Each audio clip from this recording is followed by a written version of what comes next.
සුබ දවසක් කියලා ප්‍රාර්ථනා කරනවා ලාංකීය ප්‍රේක්ෂක සැමට 2025 වයස අවුරුදු 19න් පහළ එක්දින ආසියානු කුසලානයට අදාළව ලංකාවට තවත් තීරණාත්මක තරගයක් අද පැවැත්වුණා.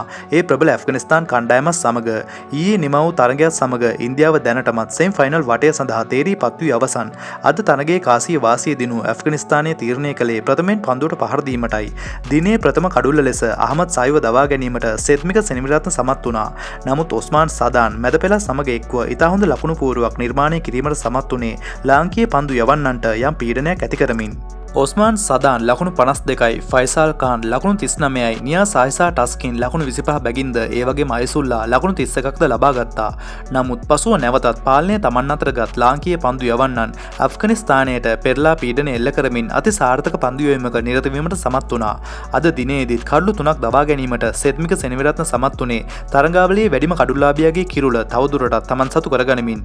දුල්නිත් සිගේර ලකුණු 33කට කඩලු 3ක්ද නිම්සර් සහ හීනටිගල යන ක්‍රීඩකයන් කඩලු දෙක බැගින්ද දවා ගැනීමට සමත් වුණා.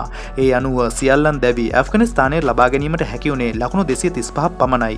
බැලූ බැල්මටම මේ පහසු ඉලක්කයක් වුණත් ප්‍රබල ඇෆ්ගන් පන්දු බැලෑනිය හමුවේ මේ හිතූ තරම් පහසුනේ නෑ.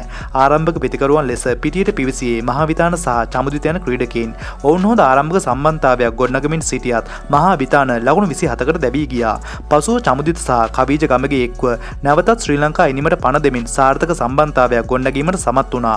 කවීජ ගමගේ ලකුණු 34කට දැවී යද්දී සුපිරි පිතිකරණයක නිරත වූ විරාන් චමුදිත ලකුණු 62ක් ලබා ගැනීමට සමත් වුණා. ඉන්පසුව නැවතත් පාලනය අතරගත් ඇෆ්ගන් පන්දු යවන්නන් ශ්‍රී ලංකා පිතිකරුවන්ට පීඩනයක් එල්ල කරමින් එකළඟ කඩලු කිහිපයක් බිදෙලීමට සමත් වුණා. පන්දුවාර 45ක් අවසානයේ ශ්‍රී ලංකා ඉනිම දිස්වුණේ කඩලු 6කට ලකුණු 204ක් ලෙසටයි. නමුත් වගකීම කරට ගනිමින් චාමික හීනටිගල පසුපෙළ සමග එක්ව ශ්‍රී ලංකා ඉනිම ජයග්‍රහණය කරා මෙහෙවනු ලැබුවා. ඒ වගේම චාමික හීනටිගල අර්ධ ශතකයක්ද වාර්තා කිරීමට සමත් වුණා. ඒ අනුව තවත් තරගයක් ඉතිරිව තිබියදීම ශ්‍රී ලංකා කණ්ඩායම සෙමි ෆයිනල් වටය සඳහා තේරීපත් වුණා.